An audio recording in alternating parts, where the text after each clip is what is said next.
బావోజీ జాతరకు ఘనంగా ఏర్పాట్లు చేశారు. మరి కాసేపట్లో సీఎం రేవంత్ రెడ్డి బావోజీ జాతరను ప్రారంభించనున్నారు. మహబూబ్ నగర్ జిల్లా కొడంగల్ నియోజకవర్గంలోని తిమ్మారెడ్డిపల్లిలో ప్రతి ఏటా బావోజీ జాతరను అంగరంగ వైభవంగా నిర్వహిస్తారు. ఈ విషయంపై మరింత సమాచారాన్ని మా ప్రతినిధి రాణా అందిస్తారు. మొత్తం 5 రాష్ట్రాల్లో చాలా ఫేమస్. తెలంగాణలో ముఖ్యంగా తిమ్మారెడ్డిపల్లిలో జరిగే ఈ బావోజీ జాతర కోసం లక్షలాది మంది ప్రజలు ప్రతి ఏటా వస్తుంటారు. ఎందుకంత ఫేమస్? ఎందుకంటే బావోజీ జాతరకు సంబంధించిన విషయంలో రాష్ట్ర ప్రభుత్వం కూడా ప్రతి ఏడాది ఎందుకంత ప్రతిష్టాత్మకంగా తీసుకుంటుంది, ఎందుకంత లక్షలాది మంది జనాలు వస్తారు, బావోజీ జాతరకు సంబంధించిన విశిష్టత ఏంటి, ఎందుకు ప్రజలందరూ కూడా భక్తి శ్రద్ధలతో అక్కడికి వచ్చి పూజలు చేస్తుంటారు అనేది విషయం ఇప్పుడు తెలుసుకుందాం. లంబాడీలు అత్యంత భక్తి శ్రద్ధలతో బావోజీ స్వామిని కొలుస్తారు. దేశంలోని అన్ని రాష్ట్రాల నుంచి భక్తులు సుమారు 5 లక్షల మంది వచ్చే అవకాశం ఉంది. ఈ విషయంపై మరింత సమాచారాన్ని మా ప్రతినిధి రాణా అందిస్తారు. తిమ్మారెడ్డిపల్లిలోకి వచ్చేసాం. ఇప్పుడు నా వెనకాల కనపడుతున్న ఈ మార్గమే, ఇక్కడే బావోజీ జాతర పెద్ద ఎత్తున కూడా జరగబోతుంది. ఇప్పుడు మండు టెండలు కాబట్టి ప్రజలు కాస్త సాధారణంగా కనపడుతున్నారు, చాలా ఎక్కువగా ఉన్నాయి. రెగ్యులర్ కంటే ఉష్ణోగ్రతలు చాలా అంటే చాలా ఎక్కువగా కనపడుతున్నాయి. దాంతోపాటు ఇప్పుడు రాష్ట్ర ముఖ్యమంత్రి కూడా ఇవాళ ఈ జాతరకి విచ్చేస్తున్నారు. దాని తగ్గట్టుగానే ఏర్పాట్లు కూడా వీరు చేసినటువంటి నేపథ్యం ఏర్పడుతుంది. ఎందుకంటే దాదాపు 5 లక్షల మంది దాకా జనాలు ఇక్కడ రాబోతున్నారంటే అర్థం చేసుకోవచ్చు ఈ జాతర ప్రతి సంవత్సరం ఎంత ప్రతిష్టాత్మకంగా జరుగుతుందో చెప్పాల్సిన అవసరం లేదు. దాని తగ్గట్టుగానే రాష్ట్ర ప్రభుత్వం కూడా అనేక ఏర్పాట్లు కూడా చేశారు. మనం సెక్యూరిటీ కూడా చూస్తున్నాం. అనేక రాష్ట్రాల నుంచి కూడా ప్రజలు కూడా వచ్చారు. వాళ్ళని దానికి తగ్గట్టుగా ఇక్కడ ఏర్పాట్లు కూడా చేసినటువంటి నేపథ్యం ఏర్పడుతుంది. అసలు బావోజీ జాతర సంబంధించిన విశిష్టత ఏంటి, దీని ప్రాముఖ్యత ఏంటి, ఎందుకు ఇంత భక్తి శ్రద్ధలతో వీరు జరుపుకుంటారు అనేది కూడా ఇక్కడ ఉన్నటువంటి స్థానికులతో కానీ వీళ్ళందరితో కూడా ఇంటరాక్ట్ అయ్యి మనం పూర్తి స్థాయి దీనిపైన విశేషాలు మనం తెలుసుకుందాం. 16వ శతాబ్దంలో గురు బావోజీ లంబాడీలకు సత్ప్రవర్తన, సామాజిక మార్పు కోసం బోధనలు చేశారు. తిమ్మారెడ్డిపల్లి వద్ద లోక కళ్యాణం కోసం బావోజీ సజీవ సమాధి అయినప్పటి నుంచి లంబాడీలు దైవంగా కొలుస్తున్నారు. పాల్గొనడానికి మహిళలు కూడా వచ్చారు పెద్ద ఎత్తున. వీళ్ళు కర్ణాటక నుండి కూడా వచ్చారంట. ఎందుకు ఇంత ప్రాముఖ్యత ఉంది, ఈ జాతరలో హైలైట్స్ ఏంటి ఒకసారి కనుక్కుందాం. అమ్మ ఎక్కడి నుంచి వచ్చారమ్మా? కర్ణాటక నుంచి. కర్ణాటక నుంచి వచ్చినాము. కర్ణాటక ఏంటమ్మా ఈ జాతర, బావోజీ జాతర అంటే ఏంటి, ఎందుకు ఇంతగానో లక్షలాది మంది జనాలు ఇక్కడికి వస్తున్నారు? అంటే మంచిగా ఉండాలని వస్తాము, జాతరలో మొక్కుకుంటాము, మన అన్ని తీరిపోవాలని వస్తాము. ఏంటి ఇక్కడ ఒక గుడి కూడా కట్టారు, గుడిలో ఏంటి అంత ప్రాముఖ్యత ఏంటి ఈ గుడికి? అయితే దేవుడు ఉన్నారు, మనకు సాధిస్తారు అనే వస్తాం. అన్ని రాష్ట్రాల నుంచి కూడా వస్తారు ఇక్కడికి, అన్ని రాష్ట్రాలు కూడా వస్తారు ఇక్కడ. ప్రతి సంవత్సరం ఏప్రిల్లో వచ్చే పౌర్ణమి రోజు బావోజీ జాతర ఉంటుంది. 4 రోజుల పాటు సాగే ఈ జాతర కాళికాదేవి పూజతో ముగుస్తుంది. బావోజీ జాతరకు అత్యంత ప్రాధాన్యత ఉంటుందని చెబుతున్నారు స్థానికులు. బావోజీ జాతరను పురస్కరించుకొని రథయాత్రను నిర్వహిస్తారు. ఈ రథయాత్రలో 4 లక్షల నుంచి 5 లక్షల మంది భక్తులు పాల్గొంటారు. ఈ విషయంపై మరింత సమాచారాన్ని మా ప్రతినిధి రాణా అందిస్తారు. ఇప్పుడు బావోజీ టెంపుల్ దగ్గరికి వచ్చేసాం మనం. ఇప్పుడు నా వెనక కనపడుతున్నటువంటి ఈ రథం ఏదవుతుందో ఈ రథయాత్ర ఇవాళ స్టార్ట్ కాబోతుంది. ఈ రథయాత్రని చూడడానికి దాదాపు 3 నుంచి 4 లక్షల మంది ప్రజలు వస్తారంటే అర్థం చేసుకోవచ్చు బావోజీ యాత్ర ఏ విధంగా జరగబోతుంది. చాలా ఫేమస్ ఇది. మొత్తం ఈ తిమ్మారెడ్డిపల్లిలో ఉన్నటువంటి అన్ని వీధుల్లోన ఈ రథం తిరుగుతుంది. స్వామివారిని తీసుకొని వచ్చి వారు ఇక్కడ అంతా తిప్పి పూజలు చేస్తారన్నటువంటి నేపథ్యం కనబడుతుంది. ఒకసారి లోపలికి కూడా వెళ్దాం మనం. ఇక్కడ బావోజీ టెంపుల్లో విశిష్టత ఏంటి, లోపల ఏముంది మొత్తం కూడా ఒకసారి మనం లోపలికి వెళ్ళి తెలుసుకుందాం. ఈ జాతరకు లంబాడీలు దేశంలోని అన్ని రాష్ట్రాల నుంచి భక్తులు తరలివచ్చి మొక్కులు చెల్లించుకుంటారు. ఆలయాన్ని అత్యంత సుందరంగా అలంకరించారు దేవాలయ కమిటీ సభ్యులు. ఇవాళ ప్రత్యేక పూజలు నిర్వహించనున్నారు ఆలయ అర్చకులు. బావోజీ స్వామీజీకి భక్తులు బెల్లం పానకం నైవేద్యంగా సమర్పిస్తారు. ఈ విషయానికి సంబంధించి మరింత డీటెయిల్స్ మా రాణా అందిస్తారు. వచ్చేసాం మనం. ఇక్కడ మనం చూడొచ్చు సాయంత్రం జరగబోయే యాత్ర కోసం పూర్తిగా ఏర్పాట్లన్నీ కూడా చేశారు. ఎందుకంటే ముఖ్యమంత్రి గారి చేతుల మీదుగా ఈ యొక్క జాతర అనేది స్టార్ట్ కాబోతుంది కాబట్టి రాత్రిపూట ఒక పండగ వాతావరణం అనేది ఉంటుందని చెప్తున్నారు. రైట్ సైడ్లో ఒక టెంపుల్ కూడా ఉంది రైట్ సైడ్లో. దాంతోపాటు ఇక్కడంతా ఒక పెద్ద గుడి కూడా కట్టారు. గుడిన తర్వాత లక్షలాది మంది ప్రజలు ఇక్కడ వచ్చి ఇక్కడ నిత్యం పూజలు చేస్తున్నారని చెప్తున్నారు. ఒకసారి మనం లోపలికి కూడా వెళ్ళి చూద్దాము ఏంటి అంత ప్రత్యేకత, ఏమనుకుంటున్నారు. ఎక్కడెక్కడ దాదాపు 5 రాష్ట్రాల నుంచి కూడా ప్రజలు ఇక్కడికి వచ్చి ప్రతి సంవత్సరం ఇక్కడ పూజలు చేస్తున్నారని చెప్తున్నారు. కాబట్టి అంత విశిష్టత ఏంటి అనేది కూడా మనం ఒకసారి కనుక్కుందాం. చాలామంది కూడా చూస్తున్నాం మనం ఇక్కడ. వీళ్ళందరూ కూడా ఈ జాతర కోసం వచ్చినటువంటి వారే, ఇక్కడంతా ఉన్నటువంటి వారే. వీళ్ళు ప్రతి సంవత్సరం నిర్వహిస్తారు. వీళ్ళు కూడా ఆర్గనైజర్స్ సంబంధించినటువంటి వారే ఉన్నారు. కాబట్టి వారిని కూడా పూర్తి స్థాయిలో అడుగుదాం. వీళ్ళందరూ అసలు ఏంటి బావోజీ జాతర అంటే ఎందుకు ఇంత ఫేమస్ అయింది? ఎందుకంటే ఇప్పుడు అందరూ కూడా రాష్ట్రం అంతా కూడా ఈ జాతర కోసం ఎదురు చూస్తున్నారు. కాబట్టి సాక్షాత్ ముఖ్యమంత్రి కూడా ఇప్పుడు వచ్చి హాజరవుతున్నటువంటి నేపథ్యంలో ఏమనుకుంటున్నారంటే కూడా కనుక్కుందాం. ఒక్కసారి రండి. ఏంటి ఇప్పుడు ఎక్కడ చూసినప్పుడు బావోజీ జాతర అనేసి మొత్తం రాష్ట్ర వ్యాప్తంగా అందరూ ఎదురు చూస్తున్నారు. ఈ తిమ్మారెడ్డిపల్లిలో జరగబోతుందని. ఏంటి జాతర సంబంధించినటువంటి అంత ఇంపార్టెన్స్ ఏంటి దీనికి? ఈ జాతర ఒకప్పుడు 15వ శతాబ్దంలో మన గురువు లోకామత్సం మేము ప్రేమగా బావోజీ అని పిలుచుకుంటాం. మా లంబాడి భాషలో, మా వ్యవహారిక భాషలో బావోజీ అంటాం. అంటే గురూజీ అని అర్థం.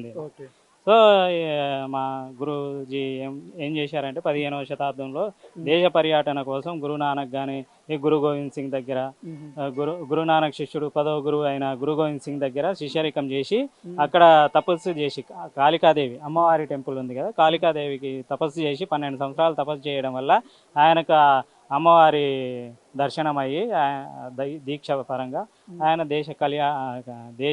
దేశ పర్యటన అంటే భక్తుల కోసం. ఈ గిరిజనులు అడవులలో నివసించే వాళ్ళు కాబట్టి, మందబుద్ధి వాళ్ళు కాబట్టి వాళ్ళ జాగరణ కోసం, అంటే వాళ్ళకి తెలివి పరువులను చేసి వాళ్ళు కూడా ఈ సమాజంలో కలిసిపోయేటట్టు, వాళ్ళు కూడా కలిసి జీవించేటట్టు ప్రోత్సహిస్తూ అందరికీ కలుపుకొని గిరిజనులను ఆరాధ్య దైవమే కాక అన్ని జాతుల సమ్మేళనాన్ని కోరుకుంటూ ఆయన వివిధ దేశాల పర్యటన చేసుకుంటా ఈ ప్రాంతంలో వచ్చి ఇక్కడ 12 సంవత్సరాలు ఇదే రావి చెట్టు కింద కూర్చొని సో తపస్సు చేసుకుంటా ఇక్కడ స్వామివారు ఏమయ్యారంటే జీవ సమాధి అయ్యారు అందరి సమక్షంలో. ఇట్లా ఈ అందరి అంటే మా కులంలో 4 ముఖ్యమైన గోత్రాలు ఉంటాయి. చవాన్ అని, రాథోడ్. ముఖ్యంగా మేము ఈ పూజారి ఫ్యామిలీస్ అంతా రాథోడ్ అని, చవాన్ అని, కుమార్ అని. సో ఈ మా జాతులలో ఉన్న ప్రధానమైన జాతులు అందరికి 4 ద్వారాలు ఉంటాయి. 4 జాతులకి 4 ద్వారాలు, 3 జాతులకి మెయిన్ ద్వారాలు. ఈ ఒక ద్వారమేమో అందరికీ, సర్వ మతాలకి, సర్వ జాతులకి అందరు వచ్చి దర్శనం చేసుకొని ఆ విధంగా స్వామివారు ఇక్కడ జీవ సమాధి అవ్వడం వల్ల ఇది రాను భక్తుల యొక్క విశ్వాసం పెరగడం వల్ల ఇది రాను అభివృద్ధి అయ్యి సో దేవుడి ప్రేమ, కృప, దయ అన్నీ ఉండడం వల్ల భక్తులు తండోపతండాలుగా రావడం. ఇప్పుడు బావోజీ అని అందరూ వేడుకుంటుర్రు. ఈ బావోజీ జాతరని, బావోజీని వేడుకోవడం వల్ల ఏమున్నా ఎలాంటి రోగాలైనా అవి కానీ అన్నీ మాయమవుతాయి. మాకు స్వామివారు దయదలిస్తే మేము ఏవైనా చేయగలుగుతాం. సో అట్లా మన సార్ గారి, సీఎం గారి కూడా అభిమతం కూడా ఆయనకు ప్రియమైన దేవుడు కాబట్టి ఆయన ప్రతిసారి ఎన్నికలు నామినేషన్ వేసినప్పటి నుంచి స్టార్టింగ్ ఇక్కడనే వచ్చి దర్శనం చేస్తారు. ఆయన స్వమాటలతో చెప్పినవే ఇక్కడికి వచ్చి స్వామివారి యొక్క ఆశీస్సులు ఉండడం. సో అందరు చాలామంది ఇప్పుడు ఓన్లీ గిరిజనులే కాకుండా వేరే ఇతర మతస్థులు కానీ అందరు కానీ స్వామివారిని విశ్వసిస్తుర్రు. ఇక్కడ ఎలాంటి మాయాజాలాలు కూడా ఉండవు. స్వామివారికి మొక్కుకోవడం, దర్శనాలు చేసుకోవడం, ప్రసాదం పరంగా మన అన్నం నైవేద్యం, పప్పు కానీ అన్నం కానీ ఇవి మనం ప్రసాదంగా నైవేద్యం పెట్టుకుంటాము. సో మన ఏ టైంలోనైనా మనం స్వామివారికి భోగ్ బండార్ అంటాం. మా భాషలో భోగ్ బండార్ చేస్తాం. సో భోగ్ బండార్ చేసి మేము స్వామివారిని వేడుకుంటాం. రేపు మార్నింగ్ రథం ఉంటుంది. ఇట్లా 3 రోజులు రథంతో స్టార్ట్ అవుతుందా? రథంతో అంటే ధ్వజాహరణ అని మేము జెండా ఉంటుంది, స్వామివారికి జెండా ఇస్తాం అన్నమాట. సో తొలి రోజు ధ్వజారోహణ అంటాం. ఆ జెండాని ఎగరవేసి స్వామివారికి ఒక దృఢ సంకల్పానికి సంకేతనం అది. సో ఆ జెండాని ఎగరవేయడంతో స్టార్ట్ అవుతుంది. స్టార్ట్ అయ్యి స్వామివారికి ఫస్ట్ డే భజనాలు, జెండా సో అవి చేయడం జరుగుతుంది. సెకండ్ డే ఈరోజు ఆంజనేయ స్వామివారు కూడా ఆంజనేయ స్వామి భక్తుడే. సో ఆ విధంగా ఆంజనేయ స్వామి వారికి కూడా ఈరోజు పూజలు జరిపించబడుతుంది. ఈరోజు నైటు, పౌర్ణమి రోజు నైటు 2 గంటల తర్వాత స్వామివారు ఊరేగింపు అన్నమాట, రథం అప్పటి నుంచి స్టార్ట్ అవుతుంది స్వామివారి. ఈ నెక్స్ట్ డే ఆ రోజు మొత్తం పెద్ద ఎత్తున హోమాలు చేయడం, భోగ్ బండారు చేయడం కానీ అట్లా డే మొత్తం జరుగుతూనే ఉంటుంది అలాంటి పెద్ద కార్యక్రమం. సో లాస్ట్ చివరి డేస్ జరిగిన తర్వాత అమ్మవారికి స్వామివారి యొక్క దైవరాలైన అమ్మవారికి పెద్ద ఎత్తున అక్కడ కూడా భోగబండారు చేయడం కానీ హోమం చేయడం కానీ అలాంటివి. హోమం అంటే మన వాడుక భాషలో హోమం, మేమేమో భోగబండారు అంటాం. అట్లా స్వామివారికి ఎగ్జాంపుల్ కానీ అక్కడ చేస్తారు చూడు, ఆ విధంగా చేసుకుంటాం మేము. ఎల్లుండి కూడా అక్కడ జరుగుతుంది. సో అమ్మవారికి వాహనం సహనం పంపిన తర్వాత ఆ జాతరతో సమాప్తం అయిపోతుంది. అక్కడ ఎంతమంది వస్తారండి? ఎన్ని రాష్ట్రాలు? దాదాపుగా 10 నుంచి 12 లక్షల మంది వస్తూనే పోతూనే ఉంటారు. ఇక్కడ ఈ జాతర ఎప్పుడు సమ్మర్ సీజన్ లో వస్తుంది కాబట్టి ఎండలు బాగా ఉండడం వల్ల సరౌండింగ్ లో ఉండే పీపుల్స్ అన్ని చుట్టుపక్కల ఉండే వాళ్ళంతా ఏంటంటే అప్పుడే ఇప్పుడు వెహికల్స్ అరేంజ్ చేసుకొని రావడం, వస్తా పోతా ఉంటారు. మనకు పబ్లిక్ ఇక్కడనే ఎక్కువ స్టే చేయరు, దగ్గర ఉన్నారు. స్టే చేసే వరకు చేస్తూనే ఉంటారు. దాదాపుగా 10-12 లక్షల మంది ఈజీగా వస్తారు. మహారాష్ట్ర నుంచి, కర్ణాటక నుంచి పెద్ద ఎత్తున వస్తారు. మన తెలుగు రాష్ట్రాల్లో కంటే ఎక్కువ కర్ణాటక, మహారాష్ట్ర, ఛత్తీస్గఢ్. ఇంత పెద్ద జాతర కదా. తెలంగాణలో చాలా మందికి బావోజీ జాతర అంటే ఏంటని తెలియదు. ఇవాళ ఏంటంటే ముఖ్యమంత్రి ఇవాళ వస్తున్నాడు అనేది ఒక డిస్కషన్ నడుస్తుంది. జై లోకేశ్వర అనే ఏక్ ఓంకార సత్యనామ వాహిగురు లోకా మసంద్ మహారాజ్కి జై. మీరు ఇప్పుడు అడిగిన క్వశ్చన్ ఏంటంటే, ఇంత పెద్ద భక్తులు వస్తారు, ఇంత పెద్ద జాతర ఉంది, ఇంత పెద్ద దేవాలయం ఉంది, కానీ తెలంగాణలో మరి ఎవరికి తెలియదు అనేది మీరు మంచి క్వశ్చన్ వేశారు. వాస్తవంగా చెప్పాలంటే దాదాపుగా బంజారా జాతిలోనే ప్రపంచంలోనే ఎక్కడ లేని అంత పెద్ద దేవాలయం ఇది. అతి పురాతన దేవాలయం. ప్లస్ మన భారతదేశంలో ఇంత పెద్ద హుండీ ఆదాయం, భక్తులు సమర్పించే కానుకలతో నడిచే దేవాలయం బంజారా జాతిలో ఎక్కడా లేదు. మాది అంత పెద్ద దేవాలయం. కానీ ఆంధ్రప్రదేశ్లో ఏ విధంగా అయితే వివక్షతకు తెలంగాణ గురి, తెలంగాణ ఎట్లా అయితే అభివృద్ధి చెందలేదో దేవాలయాలు, అదేవిధంగా దక్షిణ తెలంగాణలో ఉన్న మన మహబూబ్నగర్ జిల్లాల ఈ పెద్ద దేవాలయం కూడా ఉత్తర తెలంగాణ ముఖ్యమంత్రి గారిని మేము ఎన్నిసార్లు వేడుకున్నాం, మన మంత్రులను వచ్చి మీరు ఒకసారి చూడండి అక్కడ బంజారాలో ఇన్ని లక్షల మంది వస్తారని చెప్పేసి మేము ఎన్నిసార్లు విన్నవించినా కూడా రాలేదు. ఎందుకు రాలేదంటే ఇక్కడ ముఖ్యమంత్రి గారు ఇది కాన్స్టిట్యున్సీ కొడంగల్ కాన్స్టిట్యున్సీ అప్పటి నుంచి కూడా వివక్షత గురైతేనే ఉంది. కాబట్టి ఇప్పుడు దైవ అనుగ్రహం వల్ల, బావాజీ వారి అనుగ్రహం వల్ల ఇప్పుడు ముఖ్యమంత్రి గారికి మేము లాస్ట్ టైం వారు రాలేకపోయారు, కానీ వాళ్ళ సోదరుడు వచ్చినప్పుడు మేము ఒకటే వేడుకున్నాం స్వామివారిని, ఎట్టి పరిస్థితుల్లో స్వామివారు మీరు అనుగ్రహిస్తే మన నియోజకవర్గం నుంచే ముఖ్యమంత్రి అవుతారు కాబట్టి మీరు అనుగ్రహించి మీ చల్లని కరుణా కటాక్షాలు మన ఎమ్మెల్యే గారి మీద ఉండాలని చెప్పేసి మేము ఆ రోజు దేవుణ్ణి వేడుకొని మేము ప్రార్థనలు చేశాము. ఆ ప్రార్థనలు ఫలించాయి. ఇవాళ మన కొడంగల్ ముద్దుబిడ్డ అయినట్టే రేవంత్ రెడ్డి గారే ఇవాళ ముఖ్యమంత్రి అయ్యారు. ఖచ్చితంగా ఏదైతే సేవాలాల్ మందిరం మహారాష్ట్రలో 600 కోట్ల రూపాయలు అక్కడ అభివృద్ధికి వెచ్చించారు, అదేవిధంగా మేము కూడా ఆశిస్తున్నాం. మేమే కాదు, భారతదేశంలో బంజారాలు అందరూ కూడా ఆశిస్తున్నారు. ముఖ్యమంత్రి గారి మీద మాకు నమ్మకం ఉంది. కాబట్టి ఇవాళ ముఖ్యమంత్రి గారు రావడమే ఇక్కడ బంజారాలకు ఇవాళ సంతోషదాయకమైన విషయము. ముఖ్యమంత్రి గారు ఖచ్చితంగా ఈ దేవాలయాన్ని భారతదేశంలోనే ఒక పెద్ద దేవాలయంగా అభివృద్ధి చేస్తారని బంజారాలకు అందరికీ విశ్వాసం ఉంది. ఖచ్చితంగా అది అవుతుంది. కాబట్టి మేము రేవంత్ రెడ్డి గారి ముఖ్యమంత్రి గారికి ఆ భగవంతుడి చల్లని చూపు ఉండాలని చెప్పేసి మేము కోరుకుంటున్నాం. మీకు ఈ క్షేత్రం యొక్క విషయాలు మహిమలు చేసుకోవాలంటే మీరు రేపు రాండి, ఎల్లుండి రాండి. భక్తులు పెద్ద ఎత్తున వస్తారు. వాళ్ళు ఏదైతే చెప్తారో అది మీ టెలివిజన్ బిగ్ టీవీ ద్వారా మీరు భారతదేశంలో అందరికీ చూపిస్తే మీ బిగ్ టీవీ ఇక్కడికి వచ్చి తీసుకున్నట్టు కూడా మీ టీవీ వారికి కూడా మేము ప్రత్యేకంగా కృతజ్ఞత తెలుపుకుంటున్నాము.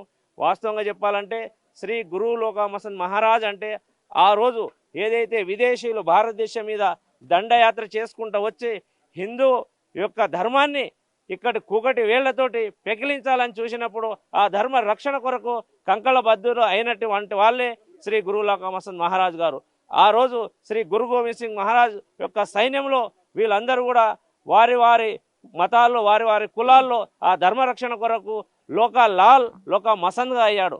ఆ మసంద్ ఏదంటే ధర్మ పరిరక్షణ కొరకు తాండాలు తిరిగి మన ధర్మాన్ని మనం ఎట్టి పరిస్థితుల్లో ప్రాణమైన వదలాలి, కానీ ధర్మాన్ని వదలకూడదు.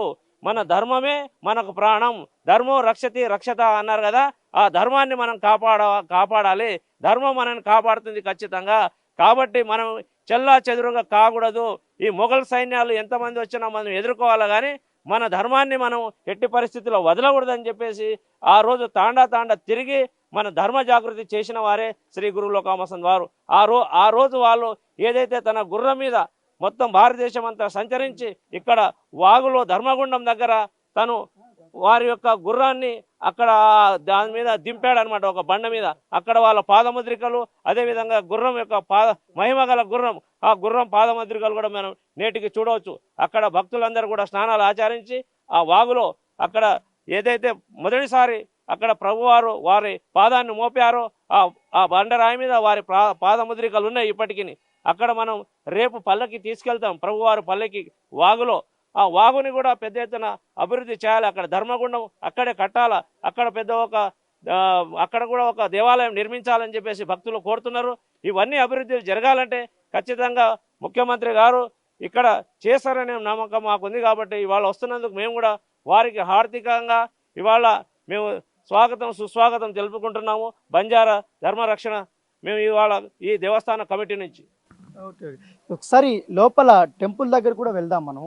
ఎందుకంటే చాలా భక్తి శ్రద్ధలతో వీరు ప్రతి సంవత్సరం కూడా జరుపుకుంటారు కాబట్టి దాని తగ్గట్టుగానే వీరు ఏర్పాట్లు చేశారు. మంచి టెంపుల్ కూడా ఇక్కడ కట్టుకున్నారు. ప్రతి సంవత్సరం 10 నుంచి 15 లక్షల వరకు వస్తారంటే జనాలు మనకు అర్థం చేసుకోవచ్చు వీరు ఏ రకంగా కూడా ఇక్కడ ఏర్పాట్లు చేశారు.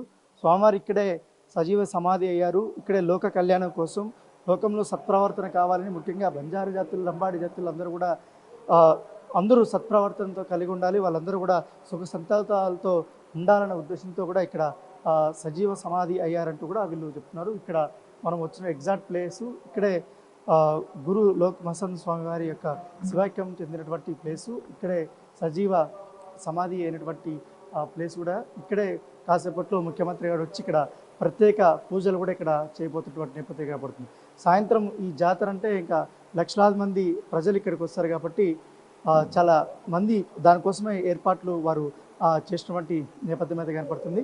మొత్తం ఇక్కడ 3 ద్వారాలు కూడా ఏర్పాటు చేసామని చెప్తున్నారు. ఒక్కొక్క 4 ద్వారాలు, 3 ద్వారాలు వచ్చి ఒక్కొక్క ఏదైతే బంజారాకు సంబంధించిన కమ్యూనిటీలు ఉంటారో మెయిన్ ఉంటారో వాళ్ళు చవాన్లు కానీ, రాథోడ్లు కానీ, ఇతర సంబంధించిన వాళ్ళు కానీ వాళ్ళకందరికీ కూడా సపరేట్ ద్వారాలు కూడా ఏర్పాటు చేస్తారు. సాధారణ భక్తజనం కోసము సపరేట్గా కూడా ఒక ద్వారం ఏర్పాటు చేస్తారు. అందరూ వచ్చి ఇక్కడ పూజలు చేసుకోవచ్చు అని కూడా వారు చెప్తున్నటువంటి నేపథ్యం అయితే కనపడుతుంది.